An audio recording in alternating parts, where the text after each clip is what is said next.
ಇದೇ ಲೈಫಲ್ಲಿ first time ನಾನು ಆ್ಯಕ್ಚುಲಿ ಮಂತ್ರಾಲಯಕ್ಕೆ ಬರ್ತಾ ಇರೋದು. ಇವಾಗ ಇಲ್ಲಿ ಪೂಜೆ ಸಾಮಾನೆಲ್ಲ ತಗೊಂಡು ಹೋಗಿ ಬೇಡ ಕಣ ರಾತ್ರಿ ಆಗೋಯ್ತು. ನಾನು ಇಲ್ಲಿಗೆ ರೀಚ್ ಆಗೋದ್ರೊಳಗೆ ತಕ್ಷಣ ನಾನು ನಾಳೆ ರಾಜಧಾನಿಗೆ ಹೋಗ್ತಾ ಇದ್ದೀನಿ. ನಾನು ಆ್ಯಕ್ಚುಲಿ ಅಂದ್ಕೊಂಡಿದ್ದು ಇಲ್ಲಿ ದರ್ಶನ. ಬಾಬಾ ಹಾಯ್, ಎಲ್ರಿಗೂ ನಮಸ್ಕಾರ. Welcome back to my YouTube channel. ಇವತ್ತು ನಾನು ಮಂತ್ರಾಲಯಕ್ಕೆ ಬಂದಿದ್ದೀನಿ. ಟೈಮ್ ಇವಾಗ 3:30 ಆಗಿದೆ, ಮಧ್ಯಾಹ್ನ 3:30 ಆಗಿದೆ. ನಾನು ನಿನ್ನೆ ಆ್ಯಕ್ಚುಲಿ ಇಲ್ಲಿಗೆ ಬಂದು ರೀಚ್ ಆಗೋದಕ್ಕೆ ರಾತ್ರಿ 10:30 ಆಗಿತ್ತು. ನಾನು ಬೆಳಗ್ಗೆ ಆ್ಯಕ್ಚುಲಿ ಎಷ್ಟೊತ್ತಿಗೆ ಮನೆ ಬಿಟ್ಟೆ ಅಂದರೆ ಐ ಥಿಂಕ್ 8 ಗಂಟೆಗೆ ಮನೆ ಬಿಟ್ಟಿದ್ದೆ. ಅಲ್ಲಿ ಮೆಜೆಸ್ಟಿಕ್ಕಿಗೆ ಹೋಗೋದ್ರೊಳಗೆ 9:30 ಆಗಿತ್ತು. ಅಲ್ಲಿ ಹೋಗಿ ವಿಚಾರಿಸಿದಾಗ ಮಂತ್ರಾಲಯಕ್ಕೆ ಡೈರೆಕ್ಟ್ ಬಸ್ ಇಲ್ಲ ಅಂತ ಹೇಳಿದ್ರು. ಆ್ಯಕ್ಚುಲಿ ಇತ್ತು, ಬಟ್ ಆದರೆ ಆಲ್ರೆಡಿ ಅದು ಬೆಳಗ್ಗೆ 6 ಗಂಟೆಗೇನೋ ಮೇ ಬಿ ಹೊರಟೋಗ್ಬಿಟ್ಟಿತ್ತು ಬಸ್ಸು. ಅದಕ್ಕೆ ಬೇರೆ ಬಸ್ಸು ಯಾವಾಗ ಬರುತ್ತೆ ಅಂತ ಕೇಳಿದ್ವಿ. 7:30ಗೆ ಬರುತ್ತೆ ಸಂಜೆ ಅಂತ ಹೇಳಿದ್ರು. ಅದು ಬಿಟ್ಟರೆ ರಾತ್ರಿ 9:30ಗೆ ಇನ್ನೊಂದು ಬಸ್ ಇದೆ ಅಂತ ಹೇಳಿದ್ರು. ಬಟ್ ಅಲ್ಲಿವರೆಗೂ ನನಗೆ ಕಾಯೋ ಅಂಥ ಪೇಷನ್ಸ್ ಇರಲಿಲ್ಲ. ಬಟ್ ಅದಕ್ಕೋಸ್ಕರ ಮತ್ತೆ ನಾನು ಮನೆಗೆ ಹೋಗಿ ವಾಪಸ್ ಮತ್ತೆ ಸಾಯಂಕಾಲ ಬಂದು ಬಸ್ ಹಿಡ್ಕೊಂಡು ಮಂತ್ರಾಲಯಕ್ಕೆ ಬರೋದು ನನ್ನ ಕೈಲಿ ಅದೊಂಥರ ಆಗಲ್ಲ ಅಂತ ಅನ್ನಿಸ್ತು. ಅದಕ್ಕೋಸ್ಕರ ಬೇರೆ ಆಲ್ಟರ್ನೇಟಿವ್ ಏನಾದರೂ ಬಸ್ಗಳಿದೆಯಾ ಅಂತ ಹುಡ್ಕೋದಕ್ಕೆ ಸ್ಟಾರ್ಟ್ ಮಾಡಿದೆ. ಅವಾಗ ಗೊತ್ತಾಯಿತು ನಾನು ರಾಯಚೂರಿಗೆ ಹೋಗ್ಬಿಟ್ಟು ಮಂತ್ರಾಲಯಕ್ಕೆ ಹೋಗ್ಬೋದು ಅಂತ. ಸೊ ರಾಯಚೂರು ಬಸ್ ಎಲ್ಲಾದರೂ ಇದೆಯಾ ಅಂತ ಕೇಳೋದಕ್ಕೆ ಅಂತ ಹೋದೆ. ಆವಾಗ ಅವ್ರು ಮತ್ತೆ ಅದನ್ನೇ ಹೇಳಿದ್ರು, 4:15 ಸಂಜೆಗೆ ಅಂತ. ಸೊ ಏನು ಮಾಡೋದು ಅಂತ ನನಗೆ ಗೊತ್ತಾಗಲಿಲ್ಲ. ನಂಗೆ ಸಂಜೆ 4:15ವರೆಗೂ ಅಲ್ಲಿ ವೆಯ್ಟ್ ಮಾಡ್ಕೊಂಡು ಕೂತ್ಕೊಳ್ಳೋಷ್ಟು ಪೇಷನ್ಸ್ ಇರಲಿಲ್ಲ. ಅದು ಬಿಟ್ಟರೆ ಬಳ್ಳಾರಿಯಿಂದ ಹೋಗ್ಬೋದು ಅಂತ ಗೊತ್ತಾಯಿತು. ಸೊ ಬಳ್ಳಾರಿಗೆ ಬಸ್ ಇದೆಯಾ ಅಂತ ನೋಡ್ತಿದ್ದಾಗ ಬಳ್ಳಾರಿ ಬಸ್ ಅಲ್ಲೇ ಇತ್ತು. ಅದಕ್ಕೋಸ್ಕರ ನಾನು ಫಸ್ಟು ಬಳ್ಳಾರಿಗೆ ಬಂದು ಅಲ್ಲಿಂದ ಮಂತ್ರಾಲಯಕ್ಕೆ ಬಂದೆ. ಹಾಗಾಗಿ ಸ್ವಲ್ಪ ಲೇಟ್ ಆಯಿತು ಬರೋದಕ್ಕೆ. ರಾತ್ರಿ ಆಗೋಯ್ತು ನಾನು ಇಲ್ಲಿಗೆ ರೀಚ್ ಆಗೋದ್ರೊಳಗೆ. ಸೊ ರಾತ್ರಿ 10:30ಗೆ ನಾನು ಇಲ್ಲಿ ರೀಚ್ ಆದೆ. ಬಂದಾಗ ಇಲ್ಲಿ ಪ್ರಸಾದನೂ ಇರಲಿಲ್ಲ. ಬಂದಿದ್ದ ತಕ್ಷಣ ನಾನಿಲ್ಲಿ ಫಸ್ಟು ರೂಮ್ ಸಿಗುತ್ತಾ ಅಂತ ಹುಡ್ಕಾಡೋದಕ್ಕೆ ಸ್ಟಾರ್ಟ್ ಮಾಡಿದೆ. ಇದೇ ಲೈಫಲ್ಲಿ ಫಸ್ಟ್ ಟೈಮ್ ನಾನು ಆ್ಯಕ್ಚುಲಿ ಮಂತ್ರಾಲಯಕ್ಕೆ ಬರ್ತಾ ಇರೋದು. ಹಾಗಾಗಿ ನನಗೆ ಗೊತ್ತಿಲ್ಲ ಇಲ್ಲಿ ರೂಮ್ಗಳೆಲ್ಲ ಎಲ್ಲಿ ಸಿಗುತ್ತೆ ಆ್ಯಂಡ್ ಈವನ್ ದೇವಸ್ಥಾನ ಎಲ್ಲಿದೆ ಅದು ಯಾವುದೂ ಗೊತ್ತಿರಲಿಲ್ಲ. ಸೊ ಬಂದಿದ್ದ ತಕ್ಷಣ ನಾನು ರೂಮ್ ಹುಡ್ಕೋದಕ್ಕೆ ಹೋದೆ. ಅಲ್ಲೆಲ್ಲ ಹೇಳ್ತಾಯಿದ್ರು 800, 1000, 500, 600 ಆ ಥರ ಎಲ್ಲ ರೂಮ್ಗಳ ಬೆಲೆ ಹೇಳ್ತಾಯಿದ್ರು. ನಾನು ಒಂದೊಂದೇ ಲಾಡ್ಗಳೆಲ್ಲ ವಿಚಾರಿಸ್ತಾ ಹೋದೆ, ಬಟ್ ಯಾಕೋ ಎಲ್ಲೂ ಅಡ್ಜಸ್ಟ್ ಆಗಲಿಲ್ಲ. ಫೈನಲಿ ಹುಡುಕೊಂಡು ಟೆಂಪಲ್ ಹತ್ರ ಬಂದೆ. ಸೊ ಟೆಂಪಲ್ ಹತ್ರ ವಿಚಾರಿಸಿದಾಗ ಇಲ್ಲೇ ದೇವಸ್ಥಾನದ ಆವರಣದಲ್ಲೇ ಮಲ್ಕೊಳ್ಬಹುದು ಅಂತ ಹೇಳಿದ್ರು. ಫಾರ್ ದಿ ಫಸ್ಟ್ ಟೈಮ್ ನನ್ನ ಲೈಫಲ್ಲಿ ದೇವಸ್ಥಾನದ ಆವರಣದಲ್ಲಿ ಮಲ್ಕೊಂಡಿದ್ದೆ ನಿನ್ನೆ. ನಂಗೆ ಆ್ಯಕ್ಚುಲಿ ತುಂಬಾ ಇಷ್ಟ ಆಯಿತು. ಒಂದ್ಸರಿ ನಾನು ಈ ಥರ ಮಲ್ಕೊಳ್ಬೇಕು ಅಂತ. ಅದಕ್ಕೆ ನಿನ್ನೆ ನನಗೆ ಆ್ಯಕ್ಚುಲಿ ತುಂಬಾ ಖುಷಿ ಆಯಿತು, ಬಿಕಾಸ್ ದೇವಸ್ಥಾನದ ಆವರಣದಲ್ಲಿ ಮಲ್ಕೊಂಡಿದ್ದೆ ಅಂತ. ಮಕ್ಕಳೆಲ್ಲ ಇಲ್ಲೇ ಎಷ್ಟು ಚೆನ್ನಾಗಿ ಆಟ ಆಡ್ತಾ ಇದ್ದಾರೆ.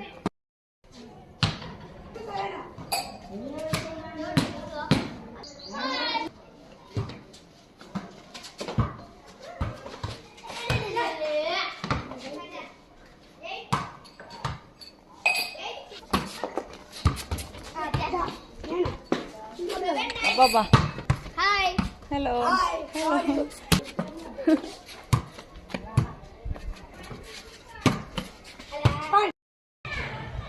ತುಂಬ ಬಿಸಿಲಿದೆ, ಅದಕ್ಕೆ ಅವರು ನೆರಳಿರಲಿ ಅಂತ ಈ ಥರ ಮಾಡಿದ್ದಾರೆ.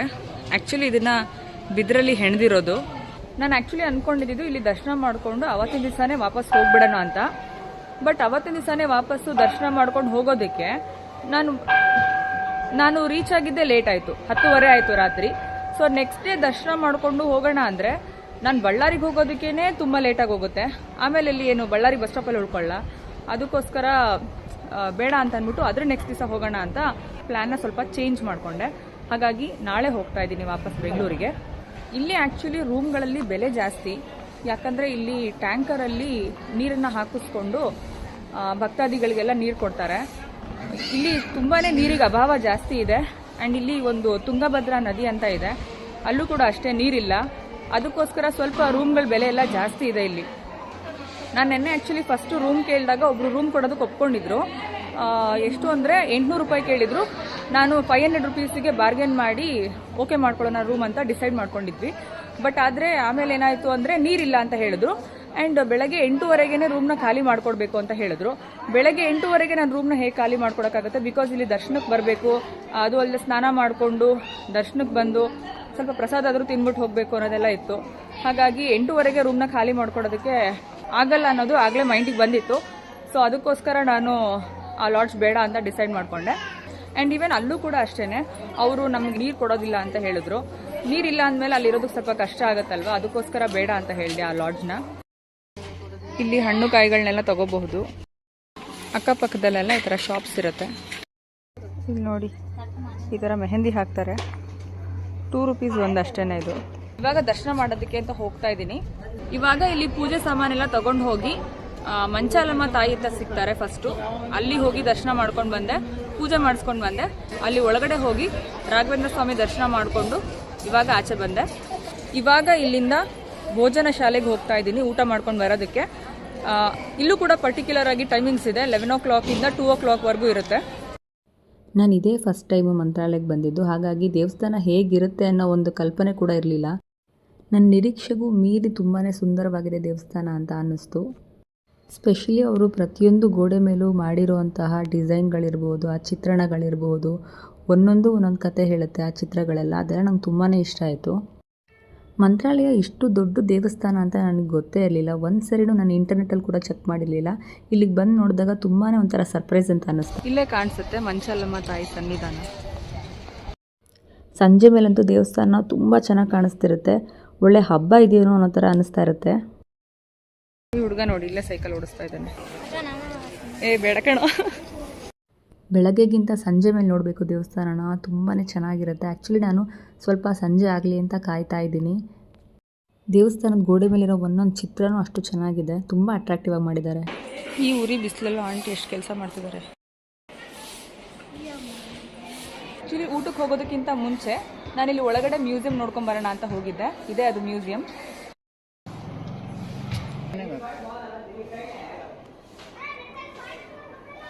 ಹಾಕ್ತೇನೋ ಫೋನಲ್ಲಿ ಕಾಣಿಸ್ತಾನೆ ಇಲ್ಲ.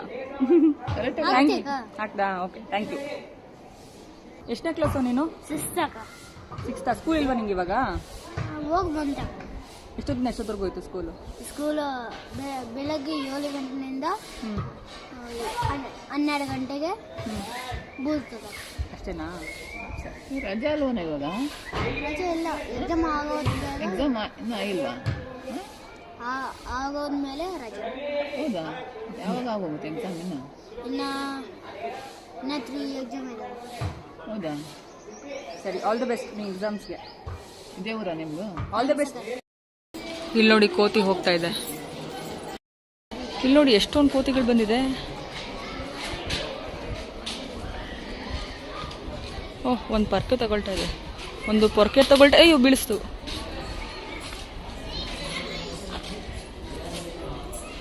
ಇನ್ನೊಂದು ನೋಡಿ ಮೇಲ್ಗಡೆ ಕೂತಿದೆ. ಇದು ಇಲ್ಲಿ ಫ್ರೀಯಾಗಿ ಮಜ್ಜಿಗೆ ಕೊಟ್ಟಿದ್ರು. ಜನ ಎಲ್ಲ ಕುಡ್ದು ಕವರ್ಗಳನ್ನೆಲ್ಲ ಅಲ್ಲೇ ಬಿಸಾಕ್ಬಿಟ್ಟಿದ್ದಾರೆ. ಅದನ್ನ ತಗೊಂಡು ತಿಂತಾ ಇದೆ ಇದು. ಇದು ನೋಡಿ ತೆಂಗಿನಕಾಯಿ ಹೊಡೆಯುವಂಥ ಜಾಗ. ಊಟನೂ ಚೆನ್ನಾಗಿತ್ತು, ಮ್ಯೂಸಿಯಂ ಕೂಡ ಚೆನ್ನಾಗಿತ್ತು. ಇವಾಗ ಒಂದು ಕಡೆ ಲಗೇಜ್ ಇಟ್ಟು ಬಂದಿದ್ದೀನಿ, ಅದನ್ನು ತಗೊಂಬರೋದಕ್ಕೆ ಹೋಗ್ತಾ ಇದ್ದೀನಿ. ನೀರಿಗೆ ಇಲ್ಲಿ ಆ್ಯಕ್ಚುಲಿ ತುಂಬಾ ಅಭಾವ ಇದೆ. ಹಾಗಾಗಿ ಬೆಳಗ್ಗೆ ಸ್ನಾನ ಮಾಡೋದಕ್ಕೆ ಇಲ್ಲಿ 30 ರೂಪೀಸ್ ಕೊಟ್ಟರೆ ಸ್ನಾನ ಮಾಡೋದಕ್ಕೆ ಅರೇಂಜ್ಮೆಂಟ್ಸ್ ಮಾಡ್ತಾರೆ. ಸೊ ಅಲ್ಲಿ ಹೋಗಿ ಸ್ನಾನ ಮಾಡ್ಕೊಂಡು ಬಂದಿದ್ದೆ. ಆ್ಯಂಡ್ ಅಲ್ಲಿ ಎದುರುಗಡೆ ಅಂಗಡಿಯಲ್ಲಿ ನಾನು ಹಣ್ಣು ಕಾಯಿ ತೊಗೊಂಡಿದ್ದೆ. ಅಲ್ಲಿ ಲಗೇಜ್ ಇಡೋ ಅಂತ ವ್ಯವಸ್ಥೆ ಮಾಡಿದ್ರು. ಸೊ ಅಲ್ಲಿ ಲಗೇಜ್ ಇಟ್ಟು ಬಂದಿದ್ದೀನಿ. ಇವಾಗ ಹೋಗಿ ಅಲ್ಲಿ ತೊಗೊಂಡು ಬರಬೇಕು. ಆ್ಯಕ್ಚುಲಿ ಬೇಗ ಬಂದ್ಬಿಡ್ತೀನಿ ಅಂತ ಹೇಳಿ ಹೋಗಿದ್ದೆ, ಬಟ್ ಲೇಟ್ ಆಗೋಯ್ತು. ಇವಾಗ ಆಲ್ಮೋಸ್ಟ್ ಸಂಜೆ 5 ಗಂಟೆ ಆಗ್ತಾ ಬರ್ತಾ ಇದೆ. ಇವಾಗ ಹೋಗ್ತಾ ಇದ್ದೀನಿ ಲಗೇಜ್ ತೊಗೊಂಡು ಬರೋದಕ್ಕೆ. ಏನು ಹೇಳ್ತಾರೋ ಗೊತ್ತಿಲ್ಲ. ಗಣೇಶ ಹೌದು, ಮೆಹಂದಿ ಹಾಕಿಸ್ಕೊಳ್ತಾ ಇದ್ದೀನಿ. ಗಣೇಶಂದು ಪ್ರಿಂಟ್ ಹಾಕಿಸ್ತಾ ಇದ್ದೀನಿ.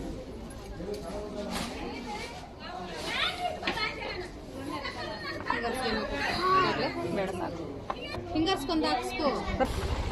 ಹೇಗಿದೆ ಗಣೇಶನ್ ಮೆಹಂದಿ? ಇವಾಗ ಲಗೇಜ್ ತಗೊಳ್ಳೋದಕ್ಕೆ ಅಂತ ಹೋಗ್ತಾ ಇದ್ದೀನಿ. ಈ ಮೆಹಂದಿ ಆ್ಯಕ್ಚುಲಿ 5 ದಿನ ಇರುತ್ತಂತೆ ಕೈಯಲ್ಲಿ. ಇಲ್ಲಿ ಹಾಕ್ಸಿದ್ರೆ 5 ದಿನ ಇರುತ್ತೆ, ಇಲ್ಲಿ ಹಾಕ್ಸಿದ್ರೆ 10 ದಿನ ಇರುತ್ತೆ ಅಂತಲೂ ಹೇಳಿದ್ರು. ಇದು ನೋಡಿ ಭತ್ತದ ತೆನೆಯಲ್ಲಿ ತೋರಣ ಮಾಡಿದ್ದಾರೆ. ಇದೇ ಅಂಗಡಿಲಿ ನಾವು ಲಗೇಜ್ ಇಟ್ಟಿರೋದು. ಅಂಗಡಿ ಒಳಗಡೆ ಯಾರೂ ಇಲ್ಲ, ವೆಯ್ಟ್ ಮಾಡ್ತಾ ಇದ್ದೀನಿ. ಇಲ್ಲಿ ಲಾಸ್ಟಲ್ಲಿದೆ ನಮ್ಮ ಲಗೇಜು. ವೆಯ್ಟ್ ಮಾಡ್ತಾ ಇದ್ದೀವಿ ಅವ್ರು ಬರಲಿ ಅಂತ. ಬಂದಿದ ತಕ್ಷಣ ಲಗೇಜ್ ಎತ್ಕೊಂಡು ಹೋಗಬೇಕು. ಚೆನ್ನಾಗಿದೆ ಅಲ್ವಾ ಈ ಬ್ಯಾಗ್ ಡಿಸೈನ್ಸು? ನೀರು ನೋಡಿ ಹೇಗಿಟ್ಟಿದ್ದಾರೆ. ಬೀಟ್ರೂಟ್, ದೋಸಕಾಯಿ. ಗೈಸ್ ಇಲ್ಲಿ ನೋಡಿ, ಇವರು ಅಳಿಲ್ ಸಾಕ್ತಾ ಇದ್ದಾರೆ.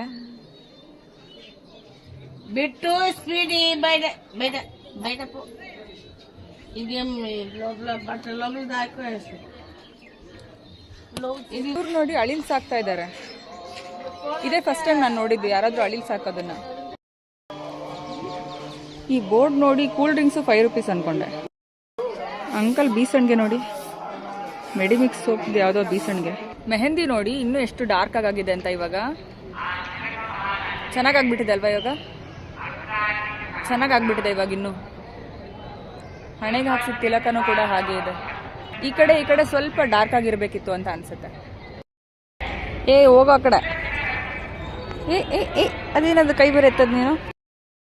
ಆ ಕಡೆ ಹೋಗೋ. ಇದು ನೋಡಿ, ಇದು ಬಂದು ಹೇಗೆ ಪಕ್ಕದಲ್ಲಿ ಕೂತ್ಕೊಂಡಿದೆ ಅಂತ. ಏನದು ಶೇಕ್ ಹ್ಯಾಂಡ್ ಮಾಡೋದ ನೀನು? ಕೈ ಕೊಡು, shake hand. Oh so cute, thank you. ಓ ಪಾಪ, ಏನಾದರೂ ಇದು ತಿನ್ನಕ್ಕೆ ಕೊಡಬೇಕು. ಎಷ್ಟು ಚೆನ್ನಾಗಿ ಬಂದು ಅದ್ರ ಪಾಡಿಗೆ ಅದೇ ಬಂದು ಕೂತ್ಕೊಳ್ಳುತ್ತೆ. ಅದೇ ಶೇಕ್ ಹ್ಯಾಂಡ್ ಮಾಡುತ್ತೆ. ಮಲ್ಕೊಂಡ್ಬಿಡ್ತೀವಿ ಹೆಂಗೋ ನನ್ನ ಮೇಲೆ ನೀನು. ಓ ಆಯಿತು, ಥ್ಯಾಂಕ್ ಯು ಶೇಕ್ ಹ್ಯಾಂಡ್ ಮಾಡಿದ್ದಕ್ಕೆ ಥ್ಯಾಂಕ್ ಯು. ಏನು ಕೊಡಲಿ ತಿನ್ನೋದಕ್ಕೆ? ಹಾಂ, ಆಚೆ ಹೋಗ್ಬೇಕು ಕಣೋ ಬಿಸ್ಕೆಟ್ ತರೋದಕ್ಕೆ. ಇಲ್ಲೇನೂ ಇಲ್ಲ. ಚಿನ್ನ ಇವ್ರ ಅಮ್ಮ ಬರಲಿ. ಓಕೆ, ಇಲ್ಲಿ ನೋಡಿ, ಇಲ್ಲಿ. ಹಾಂ ಓಕೆ. ಇಲ್ಲಿ ಪಾಪು ಶೇಕ್ ಹ್ಯಾಂಡ್ ಕೊಡ್ಬೇಕಂತೆ. ಕೊಡು, ಇಲ್ಲಿ ಕೊಡೋ. ಇಲ್ಲಿ ಬರೋ, ಇಲ್ಲಿ ಶೇಕ್ ಹ್ಯಾಂಡ್ ಕೊಡ್ಬೇಕಂತೆ. ಇಲ್ಲಿ ಪುಟ್ಟಿಗೆ ಶೇಕ್ ಹ್ಯಾಂಡು. ಇಲ್ಲಿ ಅವ್ರಿಗೆ ಕೊಡೋ. ಕೊಡಲ್ವಾ? ಕೈ ಬಿಡಂಗಿಲ್ಲ, ಮತ್ತೆ ಶೇಕ್ ಹ್ಯಾಂಡ್ ಮಾಡ್ತಾನೆ ಅವನು. ಆಯ್ತಪ್ಪ, ಆಯ್ತು. ಮೇಲೆ ಬಂದು ಕೂತ್ಕೊಂಡ್ಬಿಡ್ತು. ಕೂತ್ಕೋ ನನಗೇನಂತೆ, ಕೂತ್ಕೋ. ಇಲ್ಲೇ ಕೂತ್ಕೊಂಬಿಡೋ ಜೊತೆಗೇನೆ. ನಮ್ಮೂರಿಗೆ ಕರ್ಕೊಂಡು ಹೋಗ್ಲಾ? ಇವಾಗ ಕೊಡು ಶೇಕ್ ಹ್ಯಾಂಡು. ಶೇಕ್ ಹ್ಯಾಂಡ್ ಕೊಡು ಅವ್ರಿಗೆ. ಮಗುನ ಅದು ಇಲ್ಲಿದೆ, ಅದು ಬಂತು.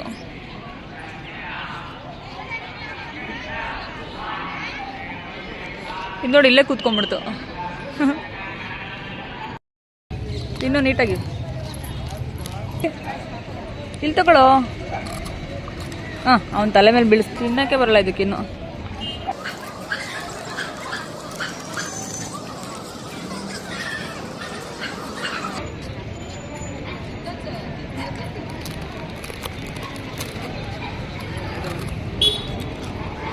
ಅವ್ನು ಕರೆಕ್ಟಾಗಿ ತಿನ್ನಕ್ಕೆ ಬರಲ್ಲ. ಇವನು ತಿಂತಾ ಇದ್ದಾನೆ. ಬಾಯ್ಲಿ ಇಲ್ಲಿದೆ ನೋಡ್ಬಾ. ಬಾಯ್. ನಾನು ನಿನ್ನೆ ರಾತ್ರಿ ಬಂದಾಗಲೂ ಕೂಡ ಇದೇ ಥರ ಇತ್ತು. ನಾನು ಲಾಡ್ಜ್ಗಳನ್ನೆಲ್ಲ ಹುಡುಕಾಡಿಕೊಂಡು ತುಂಬ ಸುಸ್ತಾಗಿ ಬಂದಿದ್ದೆ. ಸಡನ್ನಾಗಿ ಒಳಗಡೆ ಬಂದು ನೋಡಿದ ತಕ್ಷಣ ಏನಪ್ಪ ನಾನು ಎಲ್ಲಿಗೆ ಬಂದೆ ಅನ್ನೋವಂಥ ಒಂದು ಫೀಲ್ ಇತ್ತು. ಅಷ್ಟು ಚೆನ್ನಾಗಿತ್ತು. ಮತ್ತೆ ನನ್ನ ಲೈಫಲ್ಲಿ ಇಂಥ ಒಂದು ಟೈಮ್ ಯಾವಾಗ ಬರುತ್ತೆ ಅಂತ ವೆಯ್ಟ್ ಮಾಡೋಷ್ಟು ಚೆನ್ನಾಗಿತ್ತು. ನಾನು ಆ್ಯಕ್ಚುಲಿ ಇವತ್ತು ಬೆಳಗ್ಗೆಯಿಂದ ಕಾಯ್ತಾ ಇದ್ದೆ ಮತ್ತೆ ಸಂಜೆ ಯಾವಾಗ ಆಗುತ್ತೆ ಅಂತ. ಸ್ಪೆಷಲಿ ಕಂಪ್ಲೀಟಾಗಿ ಲೈಟ್ಸ್ಗಳನ್ನೆಲ್ಲ ಆನ್ ಮಾಡ್ತಾರಲ್ಲ, ಆವಾಗ ನೋಡೋದಕ್ಕೆ ತುಂಬಾ ಚೆನ್ನಾಗಿರುತ್ತೆ. ಸ್ವಲ್ಪ ಹೊತ್ತಾದಮೇಲೆ ಆ್ಯಕ್ಚುಲಿ ದೇವಸ್ಥಾನದ ಲೈಟ್ನ ಆಫ್ ಮಾಡಿಬಿಡ್ತಾರೆ. ಈ ಟೈಮಲ್ಲಿ ಆ್ಯಕ್ಚುಲಿ ಒಳಗಡೆ ಇನ್ನೂ ದರ್ಶನ ನಡೀತಾ ಇದೆ, ಅದಕ್ಕೋಸ್ಕರ ಇಲ್ಲಿನ ಲೈಟ್ಗಳನ್ನ ಆನ್ ಮಾಡಿದ್ದಾರೆ.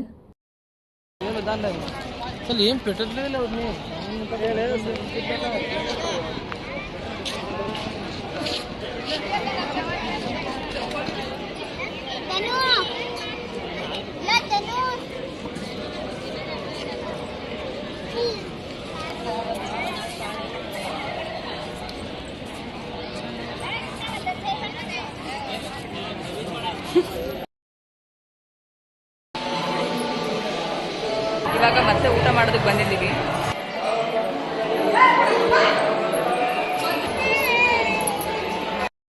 ನಾನು ಊಟ ಮಾಡ್ಕೊಂಡು ಬರೋದ್ರೊಳಗಡೆ ಆ್ಯಕ್ಚುಲಿ ದೇವಸ್ಥಾನದ ಲೈಟ್ಗಳನ್ನೆಲ್ಲ ಆಫ್ ಮಾಡಿಬಿಟ್ಟಿದ್ರು. ಬಟ್ ಆದರೆ ಈ ಆವರಣದ ಲೈಟ್ಗಳೆಲ್ಲ ಏನಿರುತ್ತಲ್ಲ ಅದನ್ನು ಅಷ್ಟನ್ನು ಹಾಗೆ ಇಟ್ಟಿರ್ತಾರೆ. ಮೇ ಬಿ ಇನ್ನೊಂದು ಸ್ವಲ್ಪ ಹೊತ್ತಾದಮೇಲೆ ಅಲ್ಲೂ ಕೆಲವು ಲೈಟ್ಸ್ನ ಆಫ್ ಮಾಡ್ತಾರೆ. ದೇವಸ್ಥಾನದ ಮುಂಭಾಗದ ಆವರಣದಲ್ಲಿ ಇಷ್ಟು ದೊಡ್ಡ ರಂಗೋಲಿ ಬಿಟ್ಟಿದ್ದಾರೆ. ಜನ ಎಲ್ಲ ಇಲ್ಲೇ ಮಲ್ಕೊಂಡಿದ್ದಾರೆ. ನಾನು ನಿನ್ನೆ ಎಲ್ಲಿ ಮಲ್ಕೊಂಡಿದ್ದೆ ಅಂದರೆ ಆ ಕಡೆ ಮಲ್ಕೊಂಡಿದ್ದೆ. ನಾನು ಇವತ್ತು ಈ ಕಡೆ ಮಲ್ಕೊಳ್ತಾ ಇದ್ದೀನಿ. ಅಂದರೆ ಈ ಬಿದಿರಿನ ಚಪ್ರದ ಕೆಳಗಡೆ ಮಲ್ಕೊಳ್ತಾ ಇದ್ದೀನಿ. ಯಾಕಂದರೆ ಇಲ್ಲಿ ಸ್ವಲ್ಪ ನೆಲ ತಣ್ಣಗಿದೆ. ಈ ಕಡೆ ಸೈಡಲ್ಲಿ ತುಂಬ ಸುಡ್ತಾ ಇರುತ್ತೆ. ಅದು ಬೆಳಗ್ಗೆಯಿಂದ ಬಿಸಿಲು ಈ ಕಡೆ ನೆಲದ ಮೇಲೆ ಬೀಳ್ತಾ ಇರುತ್ತಲ್ಲ, ಹಾಗಾಗಿ ರಾತ್ರಿ ಎಲ್ಲ ಸುಡ್ತಾ ಇರುತ್ತೆ. ಆ್ಯಕ್ಚುಲಿ ನಾನು ಮಧ್ಯಾಹ್ನ 3 ಮಡಕೆಗಳನ್ನ ತೋರಿಸಿದೆ ಅಲ್ವಾ, ನೀರಿರೋ ಅಂಥದ್ದು. ಅದೇನಂದರೆ ಹಳೆ ಕಾಲದಲ್ಲಿ ಅದನ್ನು ಅರವಂಟಿಕೆ ಇಡೋದು ಅಂತ ಕರೀತಾರೆ. ಅದು ತುಂಬ ಅಪರೂಪ ಈಗಿನ ಕಾಲದಲ್ಲಿ ನೋಡೋ ಅಂಥದ್ದು. ಸ್ಪೆಷಲಿ ಇಲ್ಲಿ ಈಗ ಸದ್ಯಕ್ಕೆ ನೀರಿನ ಹಾಹಾಕಾರ ಜಾಸ್ತಿ ಇದೆ, ಎಲ್ಲೂ ನೀರು ಸಿಗ್ತಾ ಇಲ್ಲ ಇಲ್ಲಿ. ನೆನ್ನೆ ಆ್ಯಕ್ಚುಲಿ ಇಲ್ಲಿಗೆ ಬಂದಾಗ ನಾನು ನೋಡ್ತಾ ಇದ್ದೆ, ಗೆಸ್ಟ್ ಹೌಸ್ ಮುಂದೆ ನೀರು ಕುಡಿಯೋದಕ್ಕೆ ಕುಡಿಯೋ ನೀರಿಟ್ಟಿದ್ರು. ಆ ಕುಡಿಯೋ ನೀರು ಬಂದು ಕೋಲ್ಡ್ ವಾಟರು, ಅದನ್ನು ಎಲ್ಲೋ ಟ್ಯಾಂಕಿಂದ ತಂದು ಹಾಕಿಸ್ಕೊಂಡಿದ್ರಂತೆ. 1 ಬಾಟಲ್ ನೀರು ಹಿಡ್ಕೊಂಡ್ರೆ 5 ರೂಪಾಯಿ. ಸೊ ಈ ಕಾಲದಲ್ಲಿ ನೀರಿಗೂ ದುಡ್ಡು ಕೊಟ್ಟು ತಗೊಳ್ಳೋಂಥ ಸಿಚುವೇಶನ್ ಇವಾಗ ನಿರ್ಮಾಣ ಆಗಿದೆ. ಬಟ್ ಆದರೆ ಇಲ್ಲಿ ಯಾರೋ ಒಬ್ಬರು ದಾನಿಗಳು ಮಡಕೆ ಒಳಗಡೆ ಕುಡಿಯೋ ನೀರನ್ನ ತುಂಬಿ ಇಟ್ಟಿದ್ದಾರೆ. ಹಳೆ ಕಾಲದಲ್ಲಿ ರೋಡಲ್ಲೂ ನೀರನ್ನ ಇಡ್ತಾ ಇದ್ರಂತೆ. ಯಾರೇ ಜನಗಳು ದಾರಿ ಹೋಗರು ರೋಡಲ್ಲಿ ಯಾವಾಗಾದ್ರೂ ಬಾಯಾರಿಕೆ ಆಯಿತು ಅಂದರೆ ನೀರು ಕುಡಿಬೇಕು ಅನ್ನೋ ಒಂದು ಇಂಟೆನ್ಷನಿಂದ ನೀರಿಡ್ತಾ ಇದ್ರಂತೆ. ಪ್ರಾಣಿ ಪಕ್ಷಿಗಳಿಗಾಗಿರ್ಬೋದು ಅಥವಾ ಜನರಿಗಾಗಿರ್ಬೋದು, ಯಾರಿಗೇ ಆಗಲಿ ನೀರು ಸಿಗಬೇಕು ಅನ್ನೋದು ಅವರ ಒಂದು ಇಂಟೆನ್ಷನ್ ಆಗಿತ್ತು. ಯಾಕಂದರೆ ಬಾಯಾರಿಕೆ ಆಗಿ ಬಂದವ್ರಿಗೆ ನೀರು ಕೊಡೋದು ಕೂಡ ಒಂದು ಪುಣ್ಯದ ಕೆಲಸ. ಅದಕ್ಕೋಸ್ಕರ ಆ ಇಂಟೆನ್ಷನಿಂದ ಅವರು ನೀರನ್ನು ರೋಡಲ್ಲಿ ಇಡ್ತಾ ಇದ್ರು. ಅದು ಇಲ್ಲಿಗೆ ಬಂದಾಗ ಯಾರೋ ಒಬ್ಬರು ಅರವಂಟಿಕೆ ಇಟ್ಟಿರೋದನ್ನ ನೋಡಿ ನನಗೆ ನಿಜವಾಗ್ಲೂ ತುಂಬಾ ಖುಷಿ ಆಯಿತು. ಸುಮಾರು ಸಲ ನೋಡಿದ್ದೀನಿ ನಾನು, ಆದರೆ ಬಟ್ ಇದು ಅಪರೂಪಕ್ಕೆ ಸಿಗೋವಂಥ ಒಂದು ದೃಶ್ಯ. ಇಲ್ಲಿ ಯಾರೋ ಒಬ್ಬರು ಬರೋ ಅಂಥ ಭಕ್ತಾದಿಗಳಿಗೆ ನೀರು ಸಿಗಲಿ ಅಂತ ಅಲ್ಲಿ ನೀರಿಟ್ಟಿದ್ರು. ಅದು ಸ್ಪೆಷಲಿ ಇಲ್ಲಿ ನೀರನ್ನು ದುಡ್ಡಿಗೆ ಮಾರ್ತಿದ್ದಾರೆ ಈ ಟೈಮಲ್ಲಿ. ಕುಡಿಯೋ ನೀರಿಗೂ ಸಹ ತುಂಬ ಡಿಮ್ಯಾಂಡ್ ಇದೆ ಅಂತ ಒಂದು ಸಿಚುಯೇಷನಲ್ಲಿ ಯಾರೋ ನೀರನ್ನು ಇಟ್ಟಿದ್ದಾರೆ. ಅವಾಗಿಂದ ನೀರು ಸಿಗಲಿಲ್ಲ ಅಂತ ಒದ್ದಾಡ್ತಾ ಇದ್ದೆ. ಅಲ್ಲಿ ಹೋಗಿ ನೀರು ಕುಡ್ಕೊಂಡು ಬಂದೆ. ತುಂಬ ಅಪ್ರಿಷಿಯೇಟ್ ಮಾಡುವಂಥ ಕೆಲಸ ಆ್ಯಕ್ಚುಲಿ ಅವರು ಮಾಡಿರೋದು. ನನಗಂತೂ ಎಷ್ಟು ನೀರು ಕುಡಿದ್ರೂ ನನಗೆ ದಾಹ ತೀರಲ್ಲ ಅಷ್ಟು ಬೇಗ. ಒಂದೇ ಟೈಮಿಗೆ ನಾನು ಆ್ಯಕ್ಚುಲಿ 3/4 ಭಾಗ ಒಂದು ವಾಟರ್ ಬಾಟಲ್ ನೀರು ಕುಡಿಯೋಂಥ ಸಾಮರ್ಥ್ಯ ನನಗಿದೆ. ಮಂತ್ರಾಲಯದಲ್ಲಿ ನನಗೆ 2 ಆಸೆಗಳು ಹಾಗೆ ಉಳ್ಕೊಂಡ್ಬಿಟ್ಟಿದೆ. ಒಂದು ಏನಂದರೆ, ಮಂತ್ರಾಲಯಕ್ಕೆ ನಾನಿದೆ ಫಸ್ಟ್ ಟೈಮ್ ಬಂದಿರೋದ್ರಿಂದ ನನಗೆ ಗೊತ್ತಿರಲಿಲ್ಲ ಬೆಳಗ್ಗೆ 9 ಗಂಟೆ ಮೇಲೆ ದೇವರಿಗೆ ಅಲಂಕಾರ ಮಾಡ್ತಾರೆ ಅನ್ನೋದು ನನಗೆ ಗೊತ್ತಿರಲಿಲ್ಲ. ಸೊ ನಾನು ಬೆಳಗ್ಗೆ ಎದ್ದಿದ ತಕ್ಷಣ ಸ್ನಾನ ಮಾಡಿಕೊಂಡು ದರ್ಶನಕ್ಕೆ ಹೋಗ್ಬಿಟ್ಟೆ. ಅಂದರೆ 9 ಗಂಟೆ ಒಳಗಡೆ ನಾನು ದರ್ಶನ ಮುಗಿಸಿ ಬಂದುಬಿಟ್ಟೆ ಆಚೆ. ಆಮೇಲೆ ಗೊತ್ತಾಯಿತು, ನಾನು ಲಗೇಜ್ನ ಕಲೆಕ್ಟ್ ಮಾಡ್ಕೊಳಕ್ಕೆ ಹೋಗಿದ್ನಲ್ವಾ, ಅಲ್ಲಿ ಹೇಳ್ತಾ ಇದ್ರು ದರ್ಶನ ಚೆನ್ನಾಗಾಯ್ತಾ, ಅಲಂಕಾರ ಎಲ್ಲ ನೋಡಿದ್ರಾ ಅಂತ. ನಾನು ಆಯಿತು, ಚೆನ್ನಾಗಿ ನೋಡಿದೆ, ದರ್ಶನ ಎಲ್ಲ ಆಯಿತು ಅಂತ ಹೇಳ್ತಾ ಇದ್ದೆ.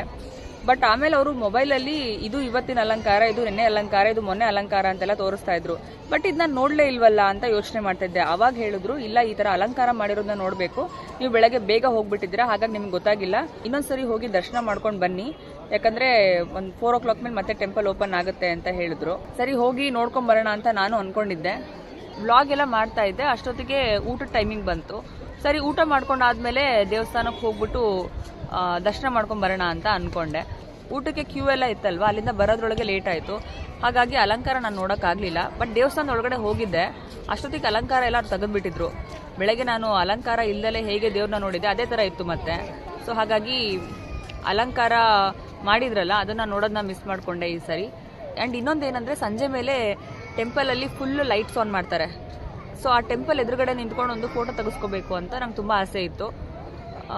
ಊಟ ಮಾಡ್ಕೊಂಡು ಬರೋದ್ರೊಳಗೆ ಲೇಟ್ ಆಯ್ತಲ್ಲ, ಲೈಟ್ಸು ಆಫ್ ಮಾಡಿಬಿಟ್ಟಿದ್ರು. ಸೊ ಅದೊಂದು ಬೇಜಾರಾಯಿತು. ಇವೆರಡು ಹಾಗೆ ಉಳ್ಕೊಂಡಿದ್ದೆ. ಈ 2 ಆಸೆನ ನಾನು ನೆಕ್ಸ್ಟ್ ಟೈಮ್ ಬಂದಾಗ ಪೂರೈಸ್ಕೋಬೇಕು. ಇಲ್ಲೆಲ್ಲ ಲೈಟ್ ಇದೆ ಆ್ಯಕ್ಚುಲಿ, ಬಟ್ ಆ ಕಡೆ ಇಲ್ಲ. ತೋರಿಸ್ತೀನಿ ನೋಡಿ. ನಾನು ಆ್ಯಕ್ಚುಲಿ ಇದ್ರ ಎದುರುಗಡೆ ನಿಂತ್ಕೊಂಡು ಫೋಟೋ ತೆಗೆಸ್ಕೋಬೇಕು ಅಂತ ತುಂಬ ಆಸೆ ಇಟ್ಕೊಂಡಿದ್ದೆ, ಬಟ್ ತೆಗೆಸ್ಕೊಳಕ್ಕಾಗಲಿಲ್ಲ. ಇಲ್ಲೆಲ್ಲ ಲೈಟ್ಸ್ ಹಾಗೆ ಆನ್ ಮಾಡೇ ಇಟ್ಟಿದ್ದಾರೆ, ಬಟ್ ಆ ಕಡೆ ಲೈಟ್ಸ್ ಆಫ್ ಆಗಿದೆ, ಯಾಕಂದರೆ ದೇವಸ್ಥಾನ ಕ್ಲೋಸ್ ಆಗಿದೆ. ಇಟ್ಸ್ ಓಕೆ, ಇದು ಫಸ್ಟ್ ಟೈಮ್ ಅಲ್ವಾ ನಾನು ಇಲ್ಲಿಗೆ ಬಂದಿದ್ದು, ನನಗೂ ಗೊತ್ತಿರಲಿಲ್ಲ ಎಷ್ಟೊತ್ತಿಗೆ ಅಲಂಕಾರ ಮಾಡ್ತಾರೆ, ಎಷ್ಟೊತ್ತವರೆಗೂ ಲೈಟ್ಸ್ ಎಲ್ಲ ಆನ್ ಆಗಿರುತ್ತೆ, ಅದೆಲ್ಲ ನನಗೂ ಅಷ್ಟೊಂದು ಐಡಿಯಾ ಇರಲಿಲ್ಲ. ಬಟ್ ಪರವಾಗಿಲ್ಲ, ಇದನ್ನು ನಾನು ನೆಕ್ಸ್ಟ್ ಟೈಮ್ ಇನ್ನೊಂದು ಸರಿ ಯಾವಾಗಾದರೂ ಧರ್ಮಸ್ಥಳ ಅಂತ ಇದ್ದೀನಿ. ಬಟ್ ಇಟ್ಸ್ ಓಕೆ, ಗೊತ್ತಿಲ್ಲದೆ ತಾನೇ ಆಗಿರೋದು. ಗೊತ್ತಿದ್ದಿದ್ರೆ ನಾನು ಬೆಳಗ್ಗೆನೇ ಹೋಗಿ ದರ್ಶನ ಮಾಡಿಕೊಂಡು ಬರ್ತಾಯಿದ್ದೆ. ಬಟ್ ನೆಕ್ಸ್ಟ್ ಟೈಮ್ ಇದನ್ನು ನಾನು ಜ್ಞಾಪಕದಲ್ಲಿ ಇಟ್ಕೊಂಡು ಕರೆಕ್ಟ್ ಟೈಮ್ಗೆ ದರ್ಶನ ಮಾಡ್ಕೊಂಡು ಬರ್ತೀನಿ. ಆ್ಯಂಡ್ ಆ ಫೋಟೋ ತೆಗೆಸ್ಕೋಬೇಕು ಅಂತ ಹೇಳಿದ್ನಲ್ಲ, ಅದನ್ನು ಕೂಡ ಮಾಡ್ತೀನಿ. ಇನ್ನೊಂದು ವಿಶೇಷ ಏನಂದರೆ, ಇಲ್ಲಿ ಅಂಗಳದಲ್ಲಿ ಮಲ್ಕೋಬೇಕು ಅನ್ನೋ ಆಸೆ ನಾನು ಇಟ್ಕೊಂಡಿದ್ದೆ. ನಿನ್ನೆ ಕೂಡ ಅಂಗಳದಲ್ಲಿ ಮಲ್ಕೊಂಡಿದ್ದೆ, ಆ್ಯಂಡ್ ಇವತ್ತು ಕೂಡ ಇದೇ ಆವರಣದಲ್ಲಿ ಮಲ್ಕೊಳ್ತಾ ಇದ್ದೀನಿ. ಅದು ನಂಗೆ ತುಂಬಾ ಖುಷಿ ಕೊಟ್ಟಿದೆ. ನಿನ್ನೆನೂ ನಾನು ಆ್ಯಕ್ಚುಲಿ ದೇವಸ್ಥಾನದ ಆವರಣದಲ್ಲೇ ಮಲ್ಕೊಂಡಿದ್ದೆ, ಆ್ಯಂಡ್ ಇವತ್ತು ಕೂಡ ಇಲ್ಲೇ ಮಲ್ಕೊಳ್ತಾ ಇದ್ದೀನಿ. ನಂಗೆ ತುಂಬ ಇಷ್ಟ ಆ್ಯಕ್ಚುಲಿ ಈ ಥರ ದೇವ್ರ ಸನ್ನಿಧಾನದಲ್ಲಿ ಮಲ್ಕೊಳ್ಬೇಕು ಅಂತ ನಂಗೆ ತುಂಬಾ ಆಸೆ ಇತ್ತು. ಆ್ಯಂಡ್ ಒಂದಲ್ಲ 2 ಸರಿ ಆಪರ್ಚುನಿಟಿ ಸಿಕ್ಕಿದೆ. So I don't want to miss. So ಅಷ್ಟೇ, ಬೆಳಗ್ಗೆ ಎದ್ದಿದ ತಕ್ಷಣ ನಾನು ನಾಳೆ ರಾಜಧಾನಿಗೆ ಹೋಗ್ತಾ ಇದ್ದೀನಿ. ಸೊ ಬೆಳಗ್ಗೆ ಬೇಗನೆ ಹೊರಟ್ಬಿಡ್ತೀನಿ, ಯಾಕಂದರೆ ಇಲ್ಲಿಂದ ಬಳ್ಳಾರಿಗೆ ಹೋಗಬೇಕು, ಬಳ್ಳಾರಿಯಿಂದ ನಾನು ಬೆಂಗಳೂರಿಗೆ ಹೋಗಬೇಕು. ಅದಕ್ಕೋಸ್ಕರ ಸ್ವಲ್ಪ ಬೇಗನೆ ಇಲ್ಲಿಂದ ನಾನು ಜಾಗ ಖಾಲಿ ಮಾಡಬೇಕು. ಸೊ ಅಷ್ಟೇ, ಇವತ್ತಿನ ಈ ವಿಡಿಯೋನ ನಾನು ಇಲ್ಲಿಗೆ ಮುಗಿಸ್ತಾ ಇದ್ದೀನಿ. ನಾನು ಅಂದ್ಕೊಳ್ತೀನಿ ಇವತ್ತಿನ ಈ ವಿಡಿಯೋ ನಿಮಗೆ ಇಷ್ಟ ಆಗಿದೆ ಅಂತ. ಇಷ್ಟ ಆಗಿದರೆ ದಯವಿಟ್ಟು ಲೈಕ್ ಮಾಡಿ, ಶೇರ್ ಮಾಡಿ, ಮತ್ತು ನನ್ನ ಯೂಟ್ಯೂಬ್ ಚಾನಲ್ನ ಮರೀದೆ ಸಬ್ಸ್ಕ್ರೈಬ್ ಮಾಡಿ. ಅದಕ್ಕೋಸ್ಕರ ನಾಳೆ ಲೈಟ್ ಆಫ್ ಮಾಡೋದು. ಮೆಹಂದಿ ಚೆನ್ನಾಗಿ ಕಾಣಿಸ್ತಿದೆಯಾ? ಫುಲ್ಲು ಡಾರ್ಕ್ ಆಗಿಬಿಟ್ಟಿದೆ ಇವಾಗ. ಸೊ ಅಷ್ಟೇ ಇವತ್ತಿನ ಆ್ಯಕ್ಚುಲಿ ಯಾಕೆ ನೋಡ್ತಿದ್ದೆ